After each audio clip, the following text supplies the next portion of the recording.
que tu connais en IMO peut te faire gagner des dizaines, des centaines de milliers d'euros. Ce que tu ne connais pas en IMO peut t'en faire perdre des dizaines, des centaines de milliers. C'est vrai. Ouais. Et en même temps, combien je vois de gens qui accumulent l'information et jamais l'intégrer en action. C'est un des trucs les plus précieux que tu puisses faire, c'est de noter les oui mais que ta tête te fait remonter. Okay. Tu sais Mathieu, quand tu veux lancer quelque chose, peut-être t'en as eu, moi j'en ai eu plein. Ouais. Tu veux faire un truc et tu as des oui mais partout qui surviennent, tu vois. Et tu trouves X bonnes raisons, 129 bonnes raisons de ne pas le faire.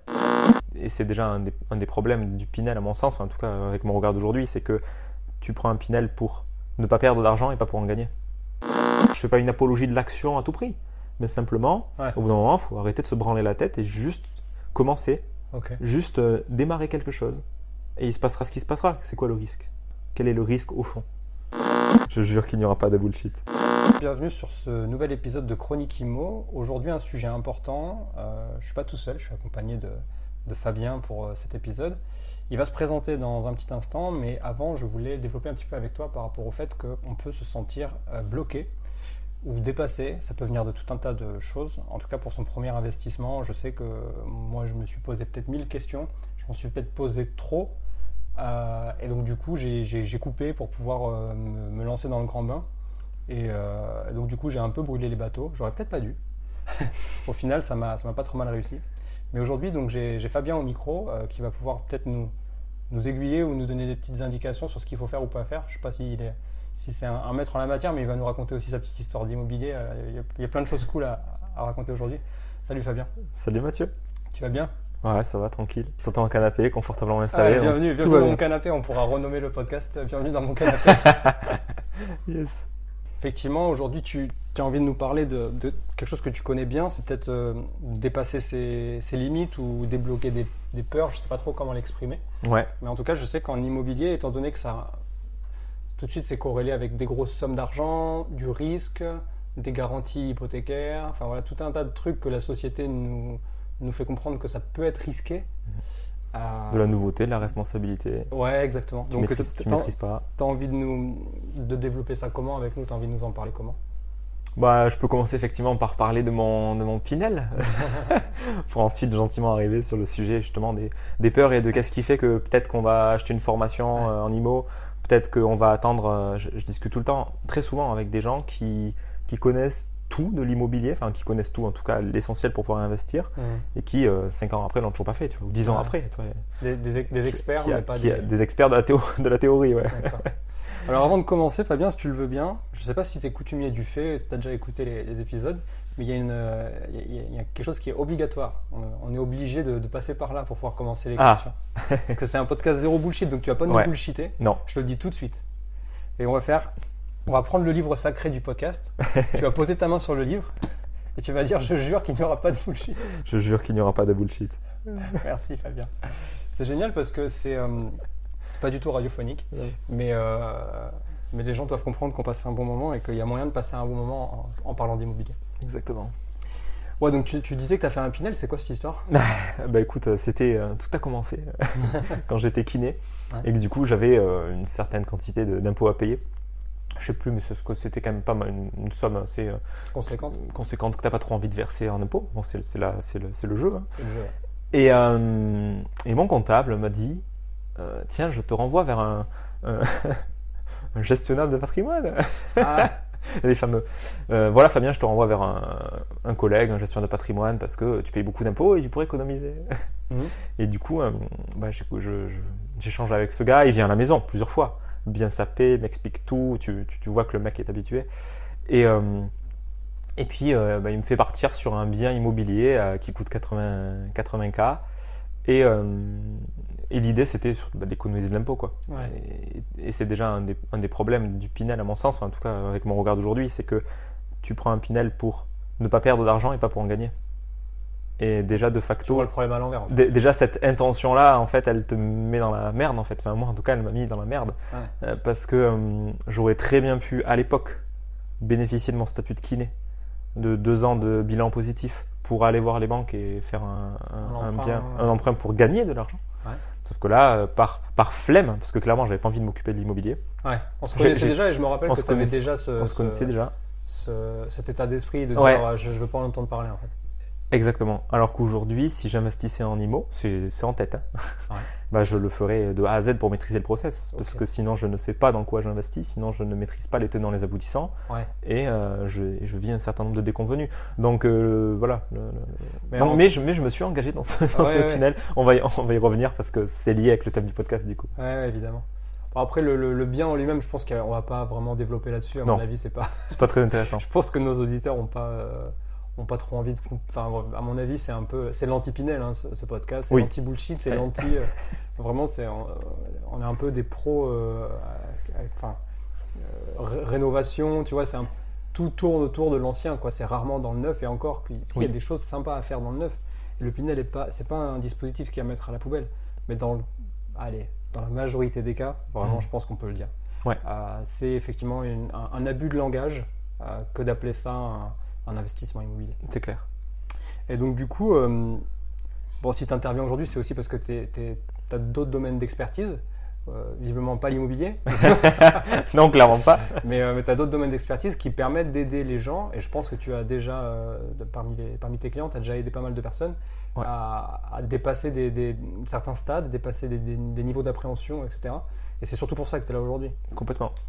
Quelles leçons on peut tirer de ce que toi tu connais des entrepreneurs, des investisseurs à l'échelle peut-être d'un premier achat immobilier Le premier truc qu'on peut tous avoir à l'esprit, c'est qu'il est facile de tomber dans la paralysie d'analyse. C'est-à-dire que tu as envie de rentrer dans un nouveau projet, tu as envie de lancer quelque chose, et tu vas te former. Ce qui est bien, ce qui est cool, c'est une bonne idée. T'apprends, cette phrase m'avait marqué en IMO. Ce que tu connais en IMO peut te faire gagner des dizaines, des centaines de milliers d'euros. Ce que tu ne connais pas en IMO peut t'en faire perdre des dizaines, des centaines de milliers. C'est vrai. Ouais. Et en même temps, combien je vois de gens, moi je le vois surtout sur le volet entrepreneuriat, Ouais. combien je vois de gens qui accumulent l'information et jamais l'intégrer en action. Et en fait, il y a comme une courbe paradoxale. Au début, si tu as juste 5% d'infos, ça suffit à implémenter en fait. Ouais. Mais au plus tu as d'infos, passer ce cap-là, au plus tu as d'infos, au plus tu as de formation, au plus tu suis des gens, Ouais. au plus tu peux tomber dans cette paralysie d'analyse, dans ce truc de merde, j'ai trop d'infos. Et du coup, le système nerveux est fait pour agir, pas pour penser. Et du coup, quand on tombe dans cet excès de réflexion, on n'est plus dans l'action et du coup, on est complètement confus, on ne sait pas quoi faire. Mais du coup, il y a trop de possibilités, il y a trop de champs, on est noyé d'infos. Ouais. Alors que un achat IMO ne devrait pas être. Et ça, tu vois ça chez qui parce que toi, en fait, tu accompagnes aujourd'hui, c'est des chefs d'entreprise. Des essentiellement. entrepreneurs, ouais, tout à fait. Ouais. Des gens qui se lancent, des gens qui ont déjà un business, en tout cas, à déployer une activité qui leur ressemble et surtout à dépasser, à transcender leur blocage et tout ce qui fait qu'ils se tirent une balle dans le pied tout seul. Parce qu'on a tous un projet, on a tous envie d'avancer, on a nos rêves, nos envies, nos trucs, et on se débrouille pour se télescoper et pour s'empêcher de. Et l'outil principal que tu utilises, la méthode sur laquelle tu te reposes, c'est quoi exactement pour justement, tu vois, si là, admettons, toi qui nous écoutes, tu te dis, bon bah ok, super, merci Fabien, donne-moi les clés là, c'est quoi, qu'est-ce que je peux faire? Les clés. Justement, ça tombe bien que tu parles de clés. Je suis bloqué. Ouais.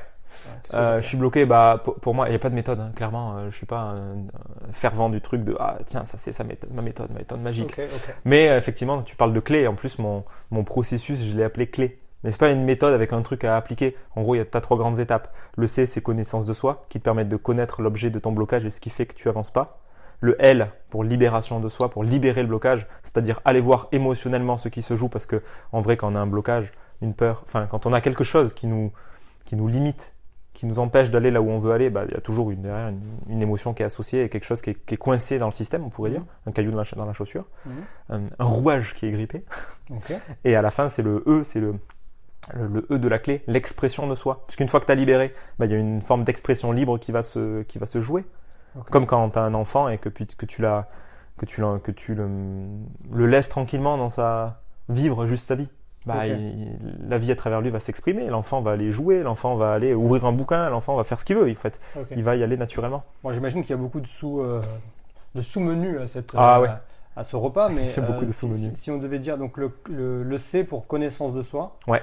Le L pour la libération, pour se libérer. Donc une fois qu'on a accumulé ces connaissances, normalement on se sent moins bloqué, on se sent plus libre, c'est ça? Ouais. Et ensuite l'expression, le E c'est expression, c'est ça? Ouais, c'est l'expression. On peut faire même plus simple, c'est-à-dire que tu as une phase mentale qui te permet de comprendre qu'est-ce qui te bloque, qu'est-ce qui pêche, pourquoi tu ne fais pas ton investissement, pourquoi tu ne te lances pas, pourquoi tu fais pas. Ok. Tu vas chercher la raison, tu vas vraiment creuser, mais pas à l'extérieur, pas ouais mais non, mais les banques, ouais mais mon salaire, ouais mais tu comprends, moi je suis au SMIC, avec tous les oui mais.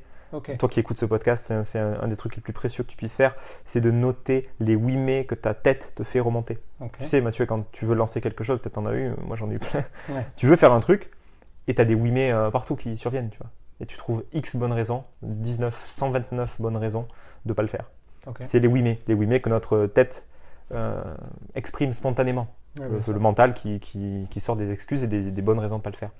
Mais c'est pas des fausses croyances, c'est pas souvent on va entendre ouais mais c'est des fausses croyances, faut défoncer ses croyances, c'est des pensées négatives, des pensées toxiques. Non, ce sont juste des pensées, ce sont juste des oui mais, ce sont juste l'émanation de peur. Donc phase mentale, une fois qu'on a compris ce qui en découle, on en vient à la phase émotionnelle, la libération émotionnelle. Simplement en allant, au lieu de vouloir supprimer ce truc-là et se couper de ce truc-là, vu que c'est une part de nous, l'idée est plutôt d'aller l'écouter, d'aller libérer la peur qu'il y a derrière. Peut-être la peur, c'est pas autre chose. Hein. Mhm. Et derrière, une fois que tu as libéré l'émotion, là, il y a la place pour agir librement, indépendamment de toute limite. Et donc du coup, l'expression de soi, la dernière étape de ce process en 3 étapes, ça serait la mise en pratique dans l'immobilier, ça serait en fait de faire quoi? Tu veux dire que c'est toutes les étapes administratives? C'est quoi qui bloque le plus à ton avis dans ce genre de... Parce que c'est très similaire à un chef d'entreprise, un entrepreneur. Ouais, ce qui bloque, c'est pas tant l'action que la représentation mentale de l'action. Ok. C'est-à-dire que tu sais, combien de fois quand tu veux lancer un projet, tu te fais une montagne de quelque chose. Mhm. Par exemple, tu as un appel de cotisation de l'URSSAF, tu as un courrier du banquier, tu as un truc et tu te dis mais c'est immense, c'est énorme, j'y arriverai pas, machin. Et en fait, une fois que tu l'as fait, tu dis putain mais c'était juste ça. Donc souvent, c'est la représentation mentale qu'on se fait du truc. Et quand pour les gens qui nous écoutent et que du coup c'est un premier investissement, ça paraît être un peu une montagne parce que c'est quelque chose de nouveau. Ouais. Et le système nerveux n'aime pas trop ce qui est nouveau en général. Ouais. Du coup, on perçoit le truc comme plus difficile qu'il ne l'est réellement. Ouais. Et c'est pour ça qu'au plus on va creuser les tenants et les aboutissants du sujet, on va creuser sur les banques, on va creuser sur les modèles possibles, la coloc, sur l'achat-revente, sur tout type de modèles possibles. Au plus on va creuser, au plus on va se faire une montagne de oh là là, mais c'est compliqué. Ouais. Et du coup, là, moi je me permets de te couper parce que Vas-y. je suis très cartésien et j'aime quand c'est simple. Donc effectivement, j'ai eu 1000 questions avant de me lancer. Oui. Mais je trouvais le temps long en fait. Moi, je me suis dit, tout ce temps que j'ai, je sais pas, je ne fais que ruminer. Oui. Donc, à mon avis, la meilleure des méthodes, et c'est ce que moi je fais à mon échelle à chaque fois que je rentre dans quelque chose de nouveau, c'est que j'écris beaucoup. Je pose mes pensées sur le papier et ensuite je les découpe. Donc, je me fais des petites listes jusqu'à ce que je trouve la meilleure liste possible. Et en fait, ces listes, c'est juste, je prends un gros morceau et je le divise en plein de petits morceaux. Et comme ça, c'est un peu tu vois, l'analogie des objectifs découpés en tâches, découpés en actions dans la journée, quoi, tu vois. C'est un peu la même chose. Est-ce que tu ne penses pas que juste les gens ils savent pas se structurer et c'est ça le... Non, je pense pas. Je pense que c'est vrai pour certaines personnes, mais non, parce qu'en fait, il y a plein de façons de fonctionner et selon ton profil de personnalité, pour reprendre le C de la connaissance de soi, moi, j'utilise beaucoup l'outil de l'énéagramme, sans rentrer dans le détail. Tu as 3 modes de fonctionnement prédominants. Tu as des gens qui sont des profils mentaux, qui vont avoir besoin de comprendre, voire de tout comprendre, et qui vont être paralysés par cet excès de réflexion. Tu as des gens qui vont avoir un centre émotionnel, et qui vont être limités, entre guillemets, et qui vont être dominés par leurs émotions. Okay. Et du coup, ça peut être le point bloquant pour investir, parce qu'ils s'en font toute une histoire émotionnellement. Ça les fait transpirer, les yeux tout rouges. Non, et puis tu as l'instinctif, celui qui va rentrer plus facilement dans l'action, mais son piège, ça peut être de vouloir... l'instinctif est très on-off, donc si je fais pas un projet parfait qui colle à tous mes critères, je le fais pas. Il peut y avoir cette forme de procrastination là. Donc ton plan, ta façon de faire, oui, ça fonctionne pour toi et pour les gens qui fonctionnent comme toi. Mais tu as des gens pour qui juste faire couper l'éléphant en tranches, ça fonctionne pas. D'accord. Parce qu'ils ont besoin de... Parce que c'est pas, en fait, elle est pas là la peur en fait. Elle est pas placée à ce niveau-là. Parce que c'est pas une histoire de l'éléphant est trop gros. Ça peut être de juste je m'en sens pas capable. Ou j'ai peur que le banquier me dise non, j'ai peur de me faire jeter, j'ai peur que ça marche pas, j'ai peur de l'échec. Mes amis vont me juger. Peut-être, paraître pour un con de riche, quelqu'un qui veut s'enrichir. Il peut y avoir X raisons, que ce soit ton propre regard sur toi, le regard des autres sur toi, de ta famille, de tes proches, de tes parents, ou que ce soit le regard de la société sur toi. Ça peut être, chacun va avoir ces éléments, ou d'autres plus mentaux, ça va être la peur de ne pas avoir assez d'infos, que j'ai une info, que j'ai loupé, merde, et si j'ai pas cette info-là, mon projet va capoter. Donc pour me protéger, je me lance pas. Donc si tu veux, il y a plein de raisons de pas se lancer. c'est tellement large et en même temps, ça, c'est valable pour n'importe quel sujet, parce que là, on Oui. parle de l'immobilier. Mais une question toujours aussi large, je pense. Quelle est la... Est-ce que tu n'as pas l'impression, je vais plutôt la tourner comme ça, cette question, est-ce que tu n'as pas l'impression que les gens, ils sont beaucoup focus sur l'extérieur et non pas suffisamment sur l'intérieur, sur leur intérieur? Mais bien sûr. Et donc, du coup, peut-être qu'en réglant, en tout cas en apprenant à mieux connaître ses sentiments, ses peurs, ses joies, tu vois, à juste mieux se connaître, on arriverait peut-être à un peu plus de stabilité dans ses choix. Parce que là, on parle d'immobilier un peu comme si c'était le Graal. C'est pas le Graal. Tu vois, il y a tout un tas de trucs que tu fais dans ta journée où tu as besoin de prendre. Tu vois, par exemple, moi, je me sens hyper à l'aise avec l'immobilier, mais par contre, en société, je suis vraiment pas je suis pas l'animal le plus sociable, quoi, tu vois. Et pourtant, j'adore les gens, mais je vois bien que je fais des erreurs, tu vois. Pour rebondir sur ce que tu dis, je suis 100% aligné avec ça. C'est le cœur de mon métier, c'est qu'on se raconte tout. Notre cerveau, quand on rencontre un obstacle, premier réflexe des oui mais, c'est pas notre faute, c'est un truc extérieur. C'est le banquier, c'est ceci, c'est cela, c'est mon patron, c'est la conjoncture économique, c'est la crise, c'est Macron, c'est qui tu veux. C'est le réflexe d'aller pointer un problème à l'extérieur. Ou alors même, c'est mes gènes, c'est moi, mais je suis né dans une famille pauvre, tu comprends, et ma classe sociale et machin. Dans tous les cas, c'est quelque chose, c'est très très souvent quelque chose d'extérieur. Sauf qu'une fois qu'on a passé un mois, un an, 10 ans à explorer l'extérieur et à voir que les mêmes schémas se rejouent, bon, on commence à pointer le regard à l'intérieur, à dire merde, si ça se rejoue à ce point-là, peut-être que c'est moi en fait. Peut-être qu'en fait c'est à l'intérieur, quoi. Et c'est là effectivement, autant regarder directement. Pourquoi moi, en fait, qu'est-ce que je bloque en fait? À quel endroit ça coince? Ok. Pourquoi je n'investis pas? Pourquoi je me lance pas dans ce projet? Ok. Pourquoi je ne déménage pas? Pourquoi je fais pas ce truc-là qui est si important pour moi? À quel endroit moi je bloque? Parce que ce n'est que des trucs intérieurs, bien sûr. C'est quoi les outils que les gens ont à disposition, vraiment à portée de main? Et quand je dis outil, je parle pas réellement d'un outil, hein, tu m'as compris. Un marteau? Évidemment.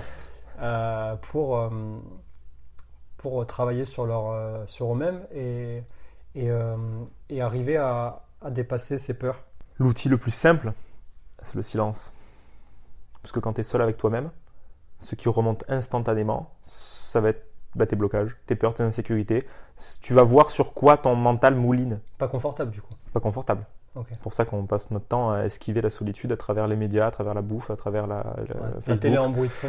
TikTok, la télé en bruit de fond, mais même l'occupation, le workaholism, travailler tout le temps, s'occuper. On s'occupe pour jamais être avec soi. Donc si tu veux savoir ce qui te bloque, on peut passer par des outils. Oui, tu peux utiliser l'énéagramme, oui, tu peux aller voir un thérapeute. Mais au-delà de ça, peut-être. mais ça c'est que des formes, on s'en fout un peu. Ce qui compte, en fait, ce qui est le plus important, c'est ce temps de silence. Parce que quand tu es tout seul avec toi, il n'y a pas besoin d'aller faire une retraite ou de méditer. Juste, tu te poses sur ton canapé et tu arrêtes de faire quoi que ce soit. Se retrouver avec soi-même, quoi. Se retrouver avec soi-même. Ou tu vas balader au parc, tu vois, comme tu fais toi le soir, et juste, tu vois ce qui émerge spontanément. Ouais. Pense à ton projet. Alors, je vais investir en IMO. On va dire, tu lances, tu fais le démarreur. Tu lances ton esprit sur le truc de, ok, mon projet IMO. Et puis, tu poses même pas de questions. Tu cherches pas à répondre, à forcer consciemment. Tu laisses venir les pensées qui viennent. Tu laisses remonter les émotions qui montent. Tu vois ce qui se passe quand simplement tu te connectes à ton projet et à ce qui bloque. Complètement. Et tu vas voir qu'en fait, ça pop-up tout seul. Il y a plein de trucs qui vont remonter. Ouais. Ah, mais j'ai pas, mais en fait, si je fais ci, il va se passer ça. Ah ouais, non, mais j'ai pas toutes les infos. Ah ouais, non, mais où je vais investir, mais je sais pas, il y a trop de trucs à faire. Mais oui, mais nanani. Et tout ça, tu le notes. Tout ça, tu notes. Parce que ton esprit va faire remonter comme des bulles de champagne. C'est marrant. Tout ce qui te coince, en fait. Moi, ça me parle parce que tu me connais, on se connaît bien. Tu sais que je passe beaucoup de temps tout seul pour essayer de... Oui. Moi, ça m'aide en fait dans mon process quotidien. Mais moi, je suis souvent seul en fait en réalité. Ouais. Je me rends compte que ça me va très bien. J'ai l'impression de me connaître assez bien et pourtant je pars de loin. Mais effectivement, la marche, je fais des marches en solo. Et c'est vrai que j'ai toujours mon portable avec moi. Non pas parce que je suis accro, même si je suis certainement accro, mais parce que ça me permet de prendre des notes. Ouais. Tu vois. Le seul endroit où je me retrouve vraiment avec moi-même déconnecté, c'est quand je nage en fait. Et c'est une façon pour moi de me forcer, en réalité. Même si j'adore nager, mais je ne peux pas prendre de notes. Mais me retrouver seul, et du coup me retrouver face à des questions que je ne veux pas affronter, et du coup elles arrivent, et du coup le seul moyen de me souvenir de ce qui me passe par la tête, c'est d'essayer d'y répondre, c'est de prendre des notes. Ouais. En fait, c'est un mix de ce que toi tu dis, de ce que moi je dis. On découpe l'éléphant. Quand les informations elles t'arrivent dans le cerveau, bah là tu prends tes notes, mais pour qu'elles t'arrivent au cerveau, déjà il faut que tu prennes le temps de te retrouver avec toi-même. Ben, bien sûr. Si tu es toujours occupé par quelque chose, tes pensées, tu les auras uniquement avant de dormir. C'est ce moment où beaucoup de gens ont des insomnies parce que l'esprit n'a jamais de place pour s'exprimer. Et donc le seul moment de vide, c'est avant de dormir. Et là, ça y va. et tu as plein de pensées, mais que en fait, il y a besoin vraiment qu'on sorte de ce paradigme de j'ai des pensées négatives, j'ai des croyances limitantes. Non, j'ai des pensées, j'ai des croyances, point. Ouais. Maintenant, qu'est-ce que ça raconte sur moi? Est-ce que ça m'aide dans mon projet ou pas? Ça, c'est à explorer. Mais simplement, c'est d'apprendre à regarder la réalité brute de décoffrage, comme tu fais. Enfin, que ce soit aller marcher, aller nager, on s'en fout. Hein. Effectivement, tu peux aller marcher et puis tu captes des trucs de toi. Ça m'arrive souvent. Et du coup, tu prends ton téléphone et tu te fais un audio à toi-même, un audio pour garder en mémoire le truc, ou tu l'écris, peu importe. Ou tu vas faire une médite, ou tu vas faire une retraite, ou tu pars à la montagne. On s'en fout en fait. L'important, c'est juste ce truc de ce temps avec soi, sans le moindre thérapeute, sans rien, utilisé d'extérieur à soi, sans aucune méthode, ce simple silence de toi à toi, ça va te faire remonter ce qui est en toi. C'est tout. Okay. C'est aussi simple que ça. Bon, et toujours dans une idée de zéro bullshit, comment tu te vois, toi, Fabien Delcourt, comment tu te vois appliquer du coup tes propres enseignements peut-être aux questions d'immobilier, mais pour toi, quoi, les questions que tu t'es posées suite à ce Pinel, ce que tu as envie de faire bientôt. Par rapport à mon investissement immobilier ? Ouais. J'ai fait le constat que ce mauvais investissement, entre guillemets, était le résultat simplement d'une incapacité à poser mes couilles sur la table. Okay. C'est-à-dire que ce Pinel-là, je le sentais pas. Okay. Quand le mec m'a proposé son truc, ah ouais, monsieur Delcourt, faut mettre 5 000 € d'apport. Bon, là, j'ai fait non, en fait, j'ai pas envie de mettre d'apport déjà. Donc, il me fait OK, et puis il est reparti dans ses trucs, et puis il allait chercher des banques qui allaient me proposer un truc sans apport. Mais bon, ça a nécessité quand même un effort d'épargne, le fameux. Et j'ai fini par dire oui, alors que dans mes tripes, ça disait non. Donc, je me suis menti à moi-même. Et par peur de dire non, de poser mes couilles et dire non, en fait, j'en veux pas de ton Pinel, garde-le toi, et puis je me démerde. Okay. Et je ne paierai plus d'impôts. J'ai pas osé dire non, je me suis pas écouté. Et aujourd'hui, du coup, je décortique tout le truc en voyant qu'en fait, comme je t'ai dit, si je veux investir en IMO, et là, je suis conscient que je ne suis pas prêt aujourd'hui à payer le prix pour ça, okay. C'est-à-dire le prix des travaux, le prix de réfléchir tout le projet, de vraiment dépenser tout ce temps-là. C'est pas encore le moment, ça viendra peut-être, mais c'est pas la priorité. Ouais. Donc, et je suis lucide sur ça. Okay. Du coup, en faisant, j'ai plus ou moins décortiqué mon projet Pinel de ce point de vue-là. Et j'ai pris à bras le corps tout le truc. On en a parlé, l'histoire de changer l'agence de gérance et compagnie. Enfin, je me suis intéressé. Du coup, j'ai vu que j'étais feignant là-dessus, que ça m'intéressait pas en fait. Et que du coup, j'ai vu ce que j'avais payé le prix de ça. La petite anecdote des charges de copro qui courait depuis 2 ans sans que je sois au courant parce qu'il y avait une histoire d'adresse qui n'était pas la bonne. Ouais. Et du coup, j'ai dû payer plusieurs milliers d'euros de ces charges-là. Et il y avait des majorations en plus qui couraient. Ouais. Et du coup, j'ai arrêté de faire l'autruche en fait. Je me suis intéressé au projet, j'ai regardé, j'ai contacté tous mes interlocuteurs, j'ai demandé de quoi ils retournaient, qu'est-ce que je dois pas, comment on peut s'arranger. J'ai tout clarifié pour être plus acteur de mon projet IMO, même si parce qu'à la base j'étais allé en mode ah ouais ok on va. En fait Pinel pour moi c'est une façon d'investir sans investir sans m'y intéresser, tu vois. Ouais. Genre investir et que tout le monde fasse à ma place. Hello, je me permets de couper cet épisode en plein milieu pour t'annoncer que j'ai ouvert un fil Telegram pour ceux qui se passionnent vraiment sur l'immobilier rentable. Ce groupe s'appelle Pensée IMO et il me permettra de partager des anecdotes quotidiennes, des astuces, des photos et vidéos et bien sûr de discuter avec toi en direct et de répondre aux questions de tout le monde dans le groupe. Pour rappel, le fil Telegram s'appelle Pensée IMO, donc PENSERIMMO. Donc je te retrouve de l'autre côté dans le groupe et on retourne à notre épisode du jour. Et c'est une grave erreur. Eh oui. Parce que du coup, tu es au courant de rien. Et un beau jour, tu as un mec qui fait ah, mais monsieur, vous n'avez pas payé les charges de copro depuis 2 ans. Ah, et du coup, vous avez 1 800 € les 2000 à payer. Puis vous avez aussi 1 800 de majoration de charges d'avocat. Ah, et en fait, ça part au tribunal dans 1 semaine. Ah, d'accord. D'accord, ok, je n'étais pas au courant. Ouais.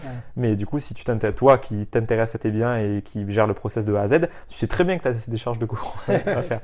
Donc pour le sujet immobilier, j'ai utilisé mon propre process en étant extrêmement lucide avec moi-même et en me bullshitant pas sur toutes les étapes et en prenant les devants, en ne laissant pas courir les trucs, les charges. La connaissance du coup, et ensuite la libération et après l'expression, donc c'est la prise de conscience. Oui, et en effet, la phase de libération est aussi intéressante. Pour donner un exemple, c'est que quand je reçois un courrier de l'URSSAF ou d'une agence ou d'un truc, j'ai toujours un stress qui vient.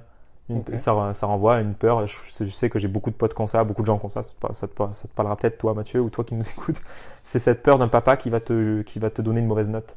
Cette peur d'être jugé, c'est même pas jugé en fait, c'est cette peur d'être rabroué, d'être mis au coin, tu sais, d'avoir fait une connerie. Et beaucoup de gens ont ça, ce truc-là de si je fais une connerie, je vais avoir l'État je vais avoir une amende, je vais finir en tôle, je vais faire une connerie. Il peut y avoir ce truc-là beaucoup dans l'investissement. Et moi, du coup, j'ai eu besoin d'aller voir ce qui se joue en moi avec ce truc de mais attends, pourquoi à chaque fois j'esquive, je fais courir le truc. À chaque fois, quand j'étais à mon compte, je faisais courir les trucs d'URSSAF et je les payais pas à temps. Et à chaque fois, je me débrouillais pour ce truc, pour avoir ce même schéma-là. Tu vois, d'avoir des charges qui courent, alors que j'avais des sous de le payer. Hein. Donc, j'ai regardé la chose en face et bon, Coco, t'as un problème avec l'autorité. Là. Qu'est-ce qui se joue chez toi? Qu'est-ce que ça vient chercher? Et du coup, maintenant, j'essaie de plus en plus de plus faire l'autruche et de prendre tout. De tout, ça peut être con à dire, mais tout régler en temps, en heure, regarder ce qui se joue en moi, ok, j'ai un courrier, mais attends, au-delà du fait que, ok, mais c'est pas l'État, c'est pas mon papa, l'agence là, c'est pas mon papa, la banque, c'est pas mon papa, mais c'est quelque chose qui se joue spontanément, toi, tu réfléchis pas, c'est très inconscient. C'est que nous, dans ces moments-là, on est en posture d'enfant, c'est comme quand le président va te dire de faire ceci, cela, et que les gens vont faire ce truc-là, tu vois. C'est juste quand on est malgré nous soumis à une réaction automatique parce que à ce moment-là, on n'est plus des adultes. On est des enfants dans des corps d'adultes. Et énormément, pour pas dire l'immense majorité de la population française et même mondiale, sont des adultes dans des enfants dans des corps d'adultes. Et où du coup, on joue ces schémas prédéterminés où on est juste un enfant qui a peur de mal faire, un enfant qui a peur d'être jugé. Et si tu creuses du côté IMO de pourquoi quelqu'un va pas contacter la banque pour avoir un prêt, pourquoi tu vas pas négocier ce bien alors que tu pourrais, pourquoi tu vas pas pousser encore un peu plus ce vendeur pour avoir encore moins cher, pourquoi parce que derrière il y a sûrement une peur d'enfant. Et du coup, résultat sociétal en fait, c'est la société qui a créé ça du coup.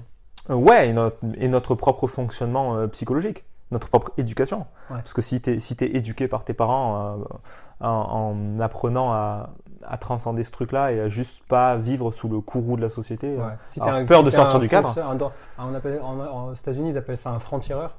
Si t'es un franc-tireur, t'as des gens qui s'en tamponnent, et ils font leur chemin, etc. Mais par contre, t'as beaucoup de gens qui sont tributaires du regard de leur famille, de la société, de leur père, et qui se briment de ça. Mais qui n'en ont pas conscience, hein. C'est souvent très en deçà de la conscience. Mais par contre, quand ils sont face à ça, ça peut percuter le système, faire ouais, merde, peut-être en fait.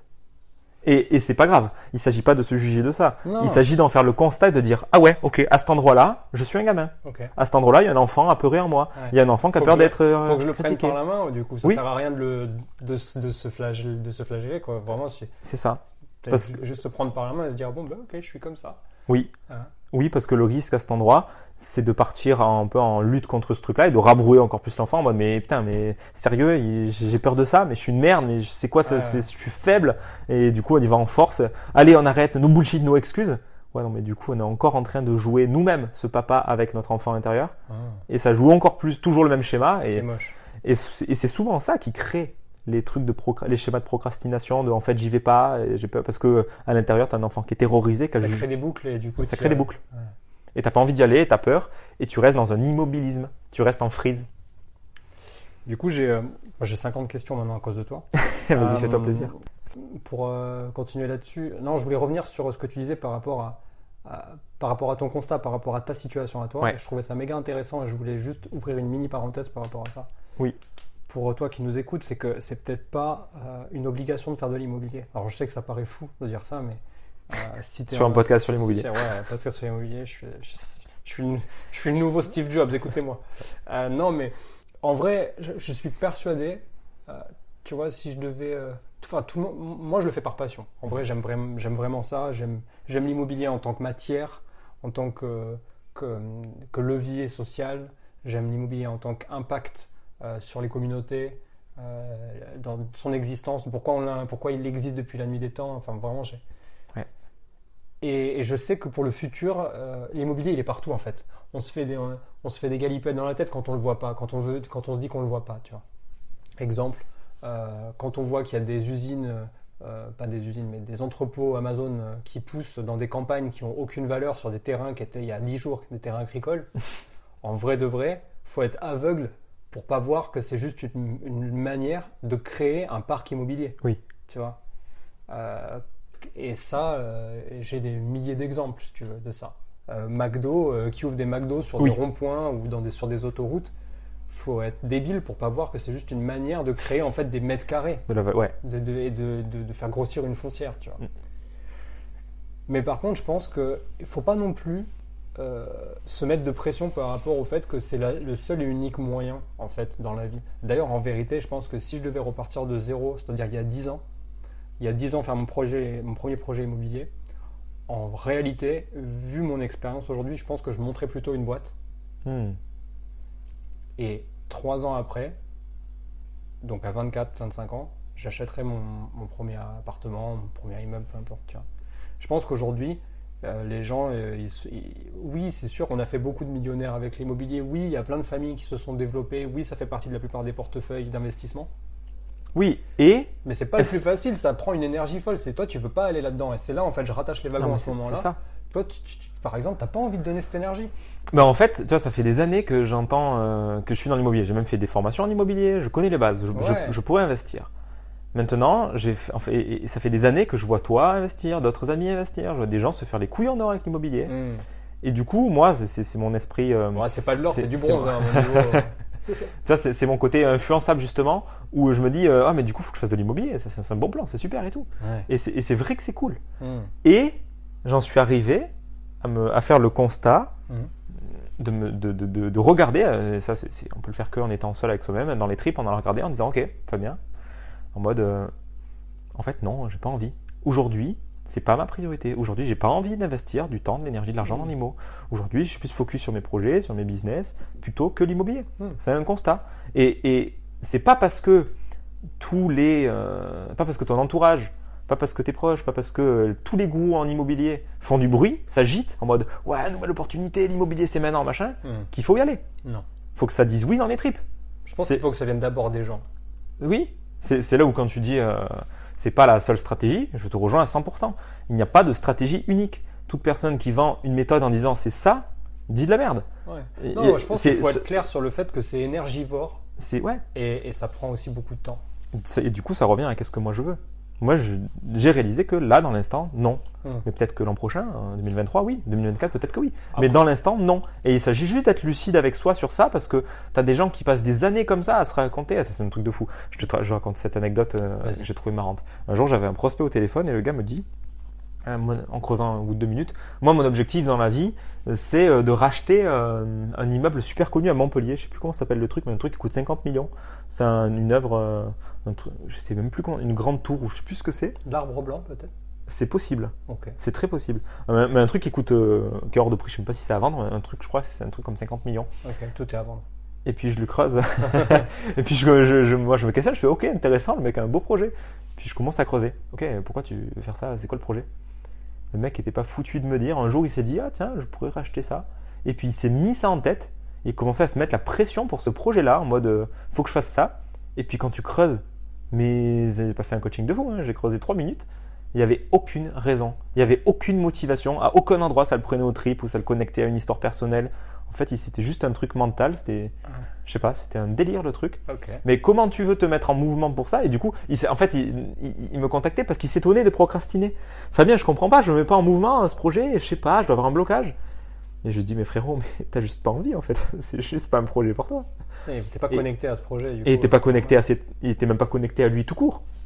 Combien t'as de gens qui ont un projet juste mental, ils entendent que ça c'est bien, ah ouais non ça c'est cool, ah ouais ça c'est rentable, ah ouais cette stratégie te permettra de faire 10K, mais que c'est pas du tout vécu, que c'est pas du tout ressenti, et qu'en fait quand ils sont connectés juste à eux et qu'ils écoutent 2 secondes leur corps et leur trip, ça dit non.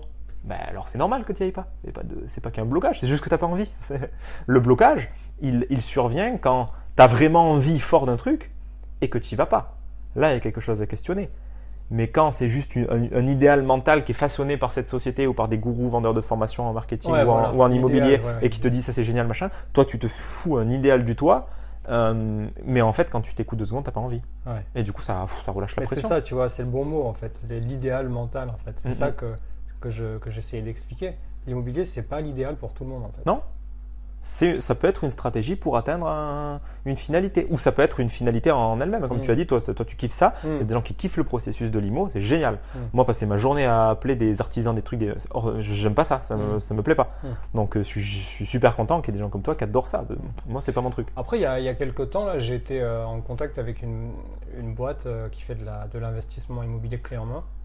Et moi-même, j'accompagne des gens pour essayer de leur proposer des choses où vraiment ils font où justement on essaye de casser des barrières. Oui. Parce que, par exemple, la gestion du chantier, ça fait partie des barrières assez hautes. Ouais. Et donc cette boîte, ils ont un super, ils sont en croissance, c'est vraiment incroyable. Donc ça veut dire qu'il y a vraiment une demande. Et ils gèrent à peu près 150 chantiers par an.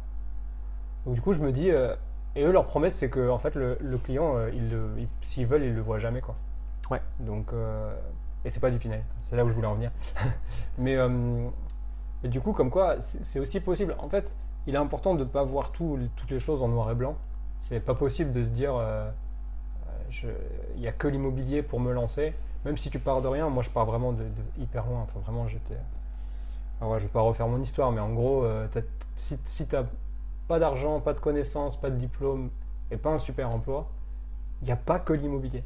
Il y a l'immobilier qui est possible, mais tu as droit aussi de. C'est pas parce que tu es moins riche sur ton compte en banque que tu as moins le droit de te poser des questions sur toi-même et sur bien te connaître, quoi. Au contraire, c'est même plus important à mon avis. Bien sûr. Et tu touches du doigt un truc qui est fondamental pour ceux qui nous écoutent, c'est que en 2022, encore aujourd'hui, on est beaucoup trop dans la logique du ou.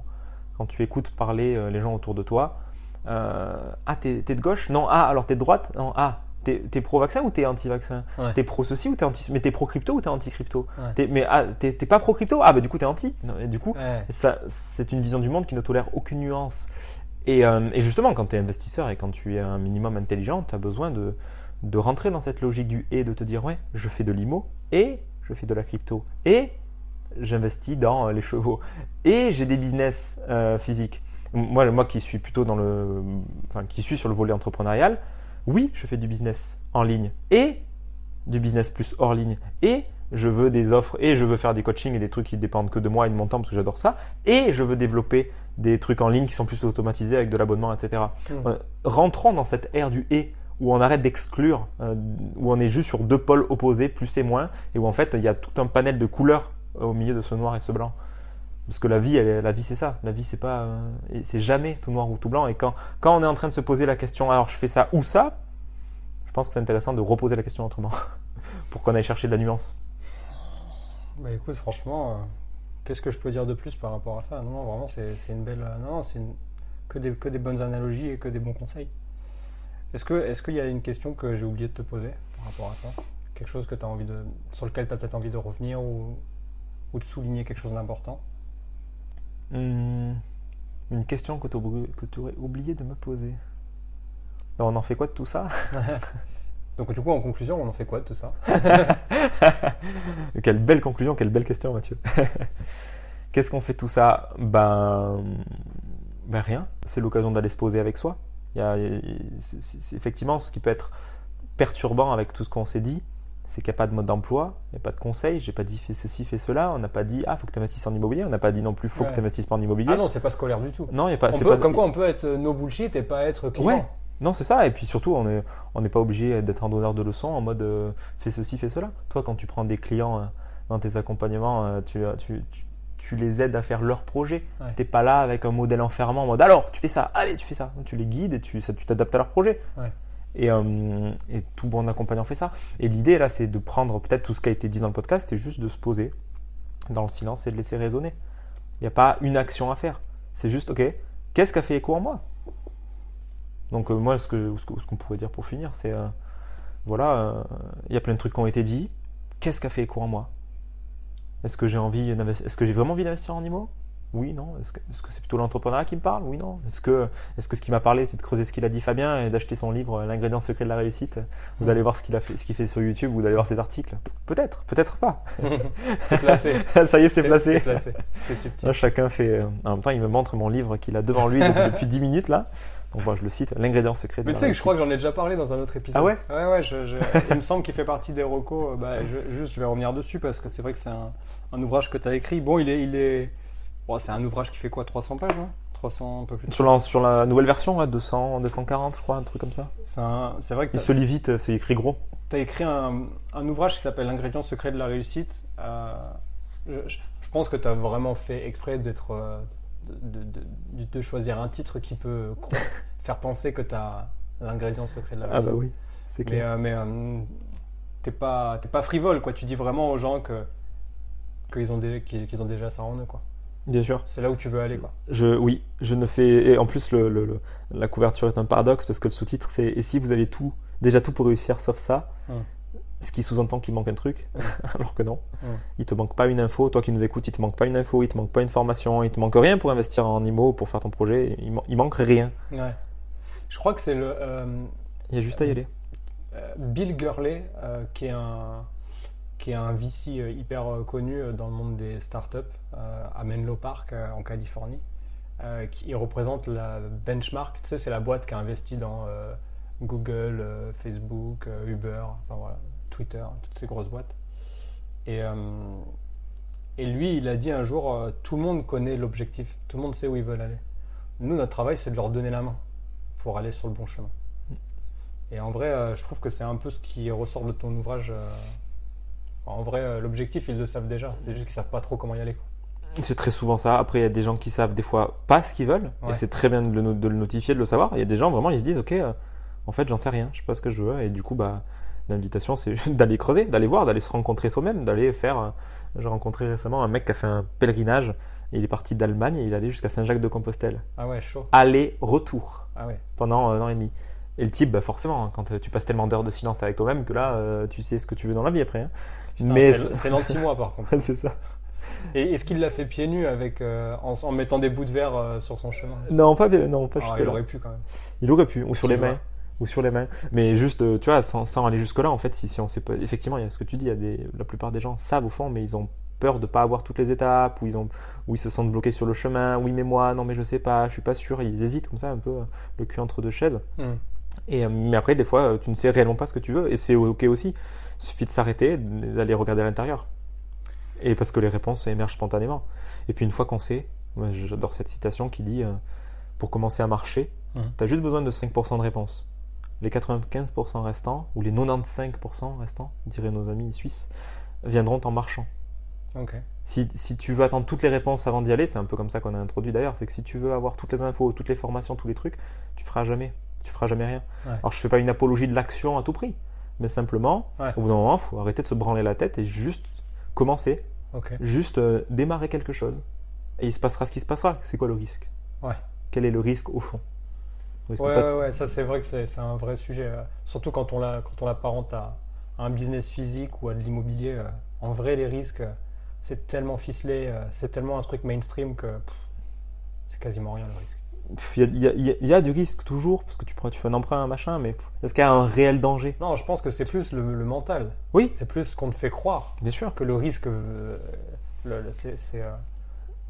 sais, on dit souvent, tu vas t'imaginer 1000 trucs qui peuvent se passer. Et en vrai, ce qui arrive vraiment dans la vraie vie, c'est 100 fois moins pire que ce qui arrive. Et puis c'est aucun des scénarios. Aucun. À chaque fois que mon mental il fait des dizaines de scénarios sur ce qui pourrait arriver, ça se passe jamais. Ouais. Et il se passe un truc que j'ai pas anticipé par contre. Ouais. Donc l'idée, on en revient au truc d'écouter, de dépasser ses peurs. Oui, mais en fait, c'est écouter ses peurs pour les dépasser. C'est-à-dire que quand mon mental il va fabriquer des trucs de ah ouais mais si le banquier dit non, ou si la personne n'accepte pas mon prix, ou ah mais si j'arrive pas, ouais mais si les huissiers, ouais mais si mon bien il se loue pas, ouais mais si un incendie, ouais mais si une météorite et tout. Ah, je l'ai souvent celui-là. Si le bien il se loue pas. Ouais. Merci. T'as plein de pensées, de oui mais qui viennent. Ouais. Ce sont juste des émanations de peur qu'on a. C'est pas une peur qui demande d'être éliminée, c'est une peur qui demande d'être écoutée. T'as juste peur en fait, c'est pas grave, c'est ok d'être peur, d'avoir peur. Ça veut dire que t'es humain, bravo, bienvenue dans le club des humains. On est des humains, on a un cerveau limbique, on a des peurs. Ben ouais, et Bah, c'est une peur qui a besoin d'être. C'est un petit enfant apeuré qui a besoin d'être pris dans les bras. Toujours le même principe. Est-ce que ça empêche de passer à l'action? Non. Il suffit de voir cette peur, de l'écouter et d'y aller. Parce que la plupart des scénarios qu'on a sont juste des scénarios mentaux qui n'arrivent. C'est notre Spielberg intérieur, comme je l'appelle. Il a plein de scénarios, c'est génial, mais ça reste que de la fiction. Et Spielberg, il a beau faire des films extraordinaires, géniaux, c'est clair. Ouais. C'est de la fiction, Ouais. de la putain de fiction. Notre tête, c'est de la fiction aussi. Ouais. À mon avis, il doit avoir beaucoup de peur, Spielberg, pour pouvoir coucher tout ça sur le papier et en faire des films. Ah, peut-être. Il s'écoute. Je sais pas. Je sais pas, En tout on cas, va- en tout cas, ses œuvres sont toujours beaucoup plus profondes que ce qu'on imagine. Bon, allez, on va laisser Spielberg tranquille. Merci Fabien Merci Mathieu, d'avoir pris tout ce temps avec joie. et d'avoir développé. C'est des sujets qui, bon, nous on en parle, on pourrait passer. D'ailleurs, on passe déjà des soirées à en parler. Ah oui, tout à fait. Ça nous arrive souvent, mais c'était sympa de partager ça. Je pense que ça peut aider des gens. Ouais, complètement. Allez, on termine cet épisode avec une reco et comme à chaque fois que j'ai un invité, je demande à l'invité de nous recommander quelque chose. Et ça sera pas ton livre parce que tu l'as déjà dit. Ça sera pas mon livre L'ingrédient secret de la réussite. Absolument. Disponible dans toutes les bonnes. Bientôt, quand j'aurai contacté les maisons d'édition. Ok, alors du Non, coup, c'est pas la reco. c'est quoi la reco? La reco qui me vient spontanément là, c'est un livre que j'affectionne beaucoup, qui m'a beaucoup aidé dans les moments d'adversité où je me mets en récit justement et que je suis plein de peur et machin et truc. C'est L'obstacle et le chemin, ou pour les anglophones, The Obstacle is the Way de Ryan Holiday. Ah, rien de l'idée. Extra livre que j'écoutais en audio dans les randos à la Réunion où j'en pouvais plus. Quand j'étais au fond, j'écoutais souvent ce livre et il y a quelque chose qui fait du bien. Tout est dans le titre, hein. Ok. L'obstacle et le chemin. On veut lutter parce qu'on veut que ça n'arrive pas, on a envie que tout se passe bien. L'obstacle et EST. Ouais, du coup. et EST, ouais. Ok. L'obstacle et le chemin. Je l'ai pas lu, mais merci, c'est une reco double du coup pour les gens et pour moi. Complètement. Parce que quand on a envie que notre chemin entrepreneurial ou d'IMO, d'investissement soit tout rose, tout beau, oui, mais la vie c'est pas ça. La vie c'est des embûches, la vie c'est la vie c'est de la maladie, la vie c'est c'est des merdes, la vie c'est des trucs que t'as pas prévus, c'est un locataire qui se barre, c'est des travaux, c'est des inondations, c'est la vie quoi. Et du coup ce bouquin te le rappelle avec des super anecdotes et des belles histoires, hein. Et je peux te le recommander à toi Mathieu et à toi qui nous écoutes là. C'est un livre qui m'a beaucoup aidé. Super. Merci beaucoup et à la prochaine. Avec plaisir Mathieu. À bientôt.